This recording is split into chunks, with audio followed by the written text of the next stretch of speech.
Representative Wylie.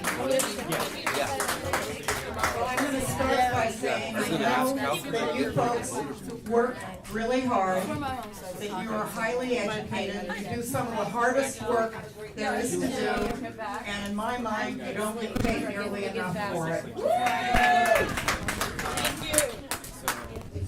I am Sharon Wylie, and I represent the 49th District. I'm a little bit out of my home territory here, but I know that some of you live close by where I live. Right here. Yeah, we're an island of blue and a sea of red. But most of us work across party lines a lot more than the newspapers know about. I was appointed in 2011, but I had been a public sector lobbyist for 9 years and a management consultant for 25 years, and in 93 and 95 I served 2 terms in the Oregon legislature, so I'm kind of a recycled politician. I have a number of issues that I am tackling. I sponsored a bill on what they call revenge porn a couple of years ago, and it fit in real neatly with a growing concern I have on cybersecurity. Some of you work with vulnerable people and elderly people, I imagine. Cybersecurity is a really, really big issue, and the information that states have goes back way back to when people automatically put their social security number on everything. And those databases are stored but not destroyed. And so states' keeping of data and releasing of data and safeguarding of data is a very, very high priority for me, and you're going to be hearing more and more about that issue. We had a bill that died last time that I know was a big concern to you folks, and I and everybody that I'm close to philosophically will do everything we can to make sure that employee information is kept safe and people aren't made vulnerable by way of working for the public.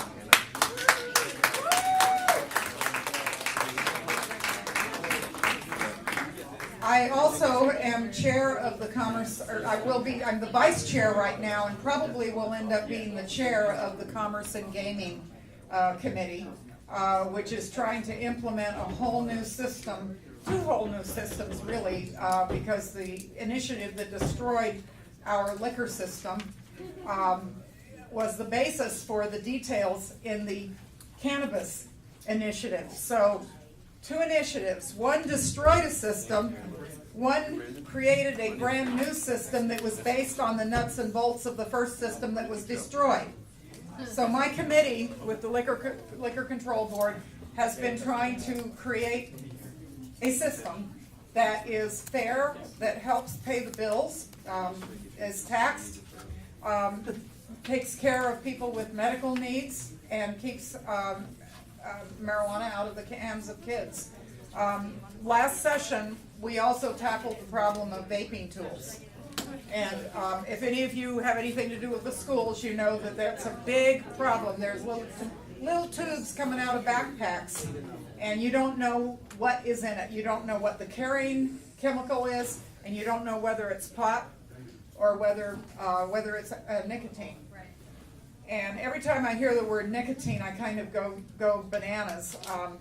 One of the organic gardening directions I used to read about was gathering up a bunch of cigarette butts and boiling them, and then putting them in a spray bottle, and it kills every bug on contact. I mean, it's so toxic. And so people say, it's the tars. It's the tars. We're trying to create a healthy environment, and I know you folks are really concerned about your own health. You're concerned about the people you help. And I'm glad to see that you're hanging in there and fighting for your own health plan, because that serves as a model. I believe that government has an obligation to treat their employees in a good way. Not to go to the bottom of the heap, but to set an example for everybody else in terms of fairness and in terms of how you offer benefits. And I'm very, very comfortable with my government, my taxpayer-funded organizations leading the way rather than racing to the bottom.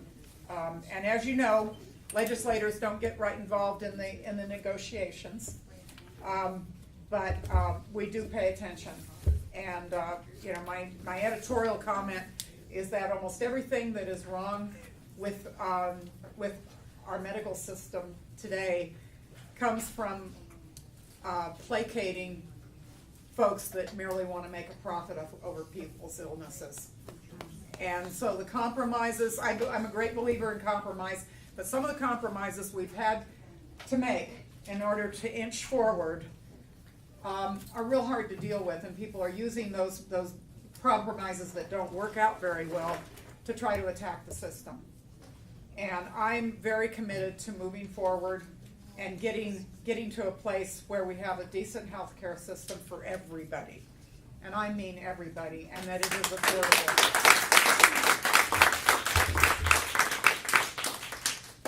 We hopefully will have a raised minimum wage on the ballot. We passed it out of the House, I don't know how many times. We will probably have an initiative to get the big money out of politics. And that's got to happen at the federal level, but more and more states are stepping up. And my biggest issue, and the reason that I left the Higher Ed Committee to be on the Finance Committee, is that we have to come up with a more sufficient, sustainable, and fair taxation system. Yes. And again, organized labor and the progressive movement have done wonderful work at documenting that we don't have a high tax state. We don't have a state that's bad for business. We do have the most regressive system in the country. And we do have an aging population that is not accumulating more stuff. How many of you know people over the age of 50 that are busily buying more stuff? Anybody? No. Our entire system is based on people buying more taxable items. As you get older, you buy food, you buy medicine. You don't buy more furniture, you don't buy more clothes for work when you're retired. So we need to make that point to our friends and neighbors. We really need to get people to the point where they can say, yeah, it's time to update our tax system. And it's worth taking the risk of not quite knowing how it's going to turn out, perhaps, trusting some people you may not have voted for, and pushing on people that are in positions of leadership saying, if you do the right thing, I will have your back. And getting your neighbors to do the same thing. And I see I've got somebody else to hand the mic off to here. Hi, Ty. Does anybody have any questions you want to ask me? Nobody told me what I was supposed to talk about, so yes. I had heard you speak once before, and it seemed to me you had an interest in reducing the student debt that people have already accumulated in this state of Washington. Is there anything? Well, we actually had a small tuition cut. I don't think we'll be able to keep doing that without additional tax revenue. And everybody's focus is going to be on Fisher Cut Bait time with McCleary. But what I try to do when I'm talking to people is most people who are in their 50s or 60s and ready to talk about retirement and have had a good career, whether it's public or private or business, had some kind of a public education. They either went to community college, they got a certification, or they went to a four-year college and university. And not everybody went on the GI Bill or a full scholarship. Those people went to school, and taxpayers paid about 80% of the real cost. They think they were paying their way through school by working hard. They were paying 80% of the cost. And or 20% of the cost. The 80% was paid by the vast middle class that is shrinking today. But that middle class at that time had fairly small houses, one car in the driveway, one television if they were very lucky, and one bathroom and one earner. One person going out to earn the money. Their taxes and very high taxes on very rich people that were in place at the time, paid for the biggest effort to educate the masses that has ever been seen in the history of the world. And today our students, they are paying 80% of the real cost. The cost is not going up because of teacher salaries or administration. It's going up because the taxpayers are walking away, and the taxpayers are walking away in every single state in the country. We are not alone. And so we need people to step up and realize that part of the reason they have the life they have is because the previous generation invested in them. And only people, geezers like me, can say that to people. You can't have some young student, because they'll get accused of being entitled and arrogant. But I was one of those people that reaped the benefits of that investment. And I am grateful. And I am willing to spend my money and my treasure for the next generation. And I think we all should be. And so that's sort of my canned speech that you were referring to. I really believe that it can't be said too frequently. It's very important. It's very important. So, yes.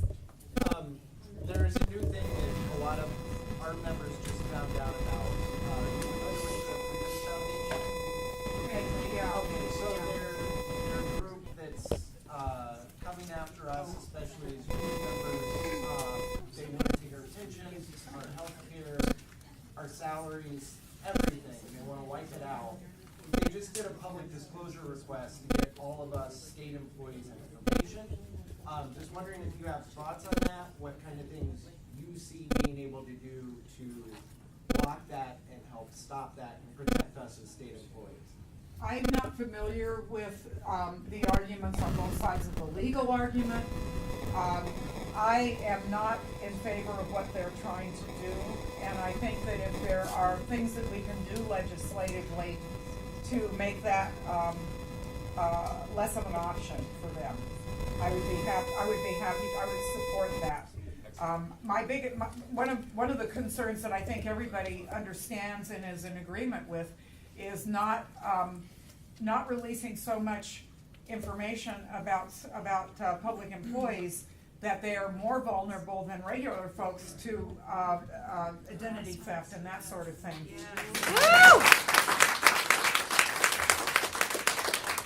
And the state needs to step up and frankly spend some money on their systems and archiving, because a lot of the older people in our community that are reducing their activity and interaction with their own finances as they get older.